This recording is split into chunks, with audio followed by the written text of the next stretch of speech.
Hello, this is a tutorial on how to get to orbit and dock with a craft in orbit all in one. As you can see right now, I am currently warping through time in Kerbal Space Program to find a suitable time to launch a rocket in order to intercept this second vessel that I have launched off camera. As you can see, it's got a slightly elliptical orbit, so it's about as challenging as it would be in real life to dock with another thing due to Earth's inclination changes over time. This rocket is quite small, as you can see at the moment. It uses a single mainsail, two fins, one orange tank, and the second and third stages fit in that fairing and complete the entire docking. It's very small and has a very high thrust to weight ratio, and is basically for lazy people who are impatient in their orbital lines and want to get to orbit quickly, which is good for videos. As you can see, the ascent is underway. At this point, I'm checking the aerodynamic forces just to understand how my rocket's working, because even as inexperienced as I am, I'd still like to know everything about the best way to build, and I am still quite early in the game. As you probably just saw, I increased my trajectory to intercept the trajectory of my target, which I will be docking with later, and I will basically coast up to space this way. My velocity will slow down. I just want to put myself on a trajectory at the moment that will get me in the right place. I will have to realign my orbit later. Right now, I'm reviewing that this engine is indeed present. Last time that I was attempting to dock in orbit, my rocket, I had actually forgotten the second stage engine, and the first stage drained the fuel of that. So it was an SSTO, which is quite interesting, but it ran out of fuel incredibly quickly. As you can see here, I'm just adjusting my orbit once I'm very close to the edge of the atmosphere, which is 70 kilometers, in order to intercept the orbit line again. I'm just doing a spin here to get a little bit of centrifugal force going, just to add some flare to exiting the atmosphere, as well as when the fairings deploy to help throw them off, although I mistimed it a little bit. As you can see here, I am making a maneuver. I have about 1 minute until my apoapsis, which is the highest point in an orbit, and I have that long to create an orbit maneuver, which is basically the direction I point while increasing speed for a certain amount of time to intercept. Right now you can see I'm working on intercept 2. Because of the inclination of my target, it is the best to either intercept at first or with a new orbit adjust line. But the reason why NASA doesn't do something as improvised as this, or SpaceX, is that maneuver nodes are quite unreliable at times, as you will soon see. As I'm burning, the low thrust to weight of the second stage will throw it off and actually put me on a collision course with the main planet Kerbin again. So I am required to adjust on the fly for an intercept. As you can see there, the green square on the left of the rocket from your perspective is a highlight of the target I am heading to intercept. Right now you can see I'm burning for orbit. There goes the fairing and the first stage. Now, the third stage was there mainly for emergencies. I didn't actually use it, but if I did, it would have a very small spark engine and monopropellant, just enough to get back to Kerbin from anywhere, basically, in the Kerbin system. And you can see I'm burning for orbit right now. I just deployed the solar panels because the reaction wheels, which help the spacecraft turn and move around, require quite a bit of electricity, and I will be doing quite a few maneuvers. I am still quite new to docking, so I will be circling around my target quite a few times before making the final approach. As you can see here, I am burning for orbit, and you'll see something's wrong. I'm actually going downward, not upward, and the orbit line isn't exactly in the right spot compared to the maneuver line. I'll have to do a radial outburn, which is away, or from your perspective, up from compared to the orbit line to push myself away from the atmosphere, which again is at 70 kilometers up above sea level. And I'll check the map screen, and you'll see me kind of start to panic. My orbit line is in the wrong place.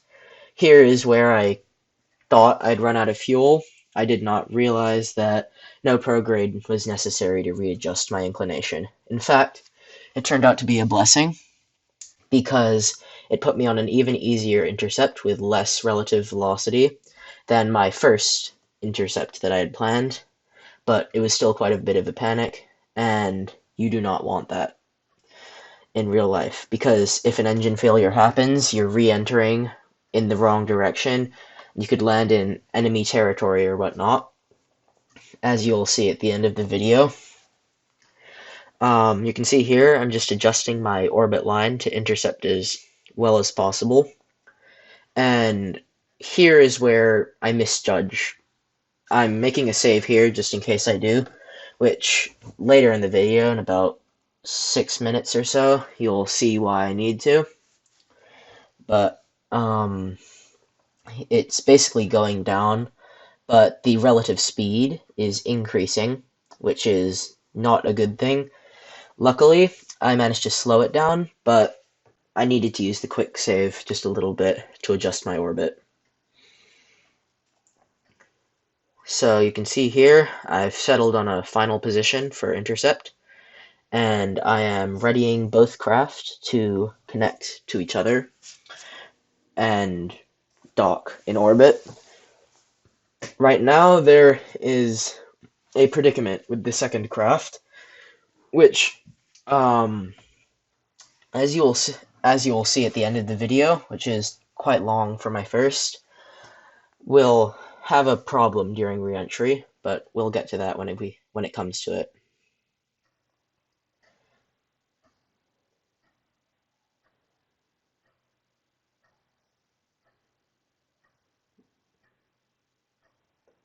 The reason why I required a fairing instead of a aerodynamically sealed docking port, which has caps over it to make it more aerodynamically stable, was both to decrease drag, because the cover over the docking port is very flat and creates quite a bit of drag, and it's not very aesthetically pleasing either. It doesn't quite fit with the Mark III command pod with 3 Kerbals in it, if you will. So right here, you can see me adjusting my relative speed using retrograde, which is the direction you're moving, compared to my target, as you can see on the nav ball, and prograde, which is the direction I'm moving. Sorry, retrograde is the direction I'm not moving, the opposite direction.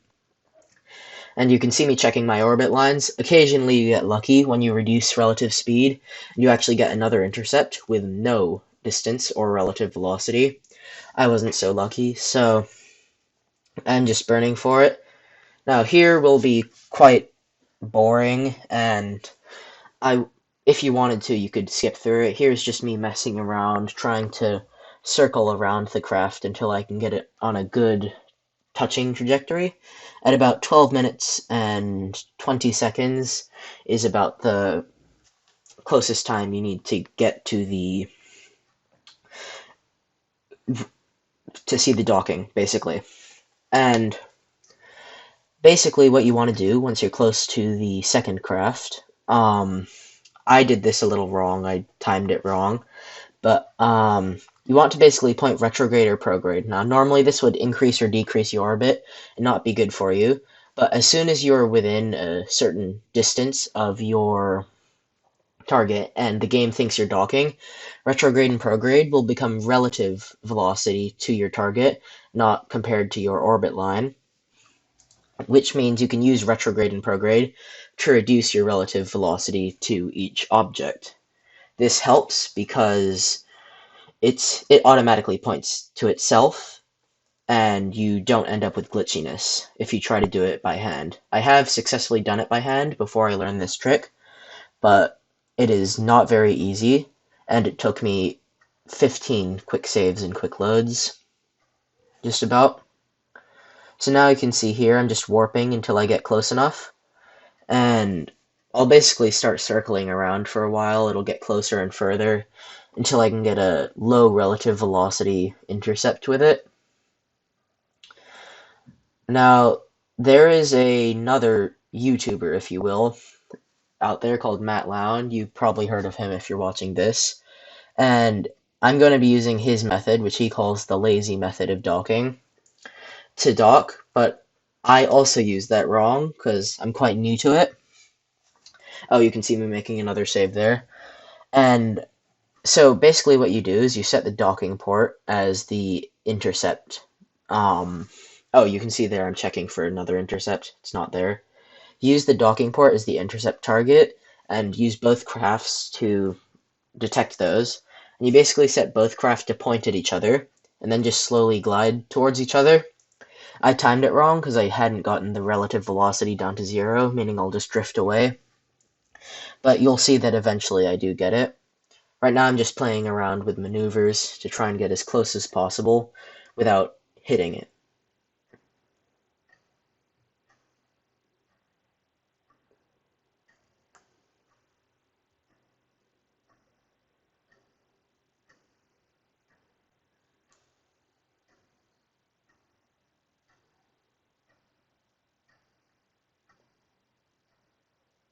For those who don't know what Kerbal Space Program is, it is a 3D physics simulation where you design your own craft. And while there is minimal math, but there is math, but not in this part of the uses of Kerbal Space Program. While there is minimal math required, it simulates physics fairly well with orbital mechanics, and is quite complex, but once you learn how to use it, it's quite entertaining and fun. It is basically a way for people who don't work at NASA and are not very important in NASA if you are working there. It's basically for them to play around with orbital mechanics, build and design their own rockets, which is quite hard once you learn about it. And it can also be considered as a physics simulation. So it has many downsides, and it simulates physics not entirely accurately, but one upgrade compared to other physics simulations like Spaceflight Simulator, the mobile game, is you can do a lot more with it. There's a CAL controller, KAL, like HAL, which can control other things, and you can program your craft to do specific things. Obviously, it's in 3D compared to Spaceflight Simulator, but it also has downsides, like the really hardcore spaceflight simulators are like, I can't bring one off the top of my head, but they simulate all the buttons in a command module, and there's like 500. So Kerbal Space Program is more like a way to have fun while doing it. Well, not while doing it, but more of a way to mess around and learn it yourself rather than, how would I put this, doing the math and being pretty, not boring, because astronaut's life isn't boring, but as non-exhilarating as it is, like pressing all the buttons and having to do all the math perfectly because you can't waste any fuel at all. Kerbal Space Program is better for people who don't completely understand orbital mechanics.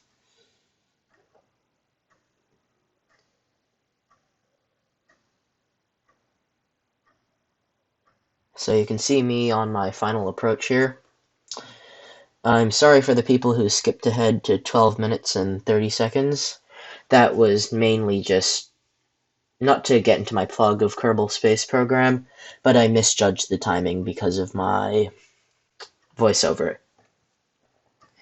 So you can see I'm very close to the craft, close enough for it to be visible and not just a flickering dot, and only the eagle-eyed among you, if you get that reference, would have spotted it anyway. As you can see here, I'm coming in a bit fast at 3.7 meters a second. Now, that's running speed, but if two hunks of metal hit each other in space, full of flammable stuff at running speed, and since they're both moving at the same speeds compared to each other, they'd be moving at about 6 meters a second, you wouldn't have very much fun, once the hole breached at least. So, you can see me circling around again for a second shot, because I was going too fast, I had to gimbal away.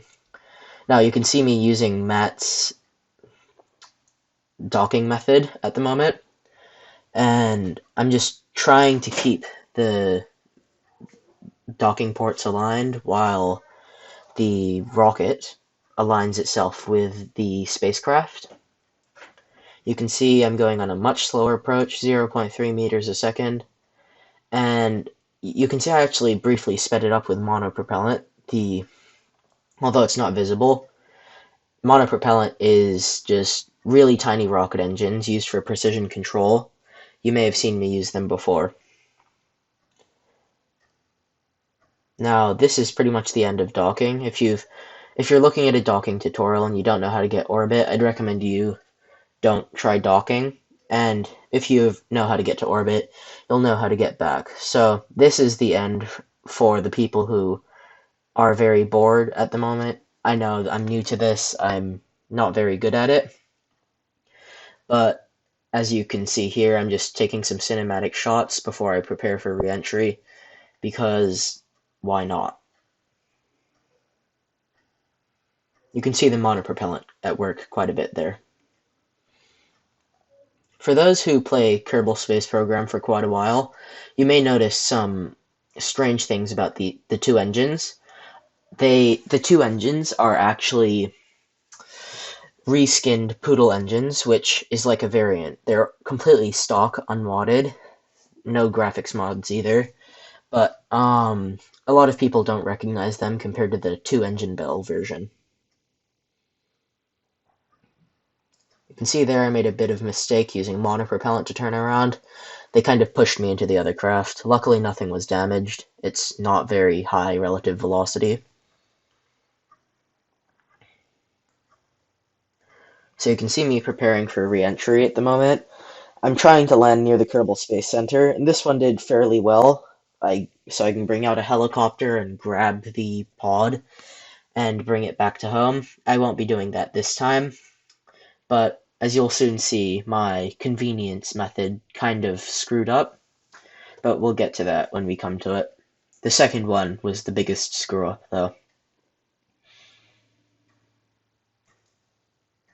So you can see me lowering my apoapsis, and those periapsis, sorry, those symbols at the bottom right of the screen, if you saw them. Oh, you can see me detaching the second and third stage. That part with the solar panels on it was the third stage. I didn't actually need it. It was only for emergencies.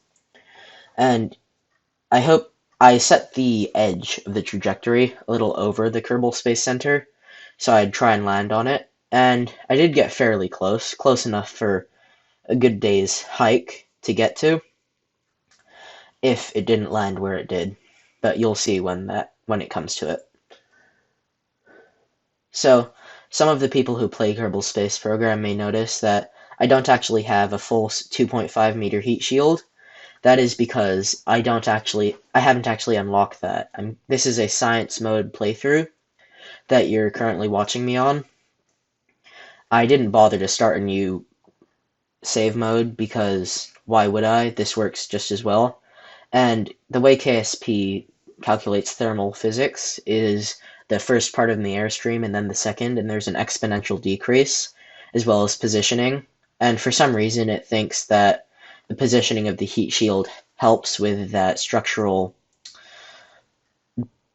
shrinking method, or growing, depending on your perspective.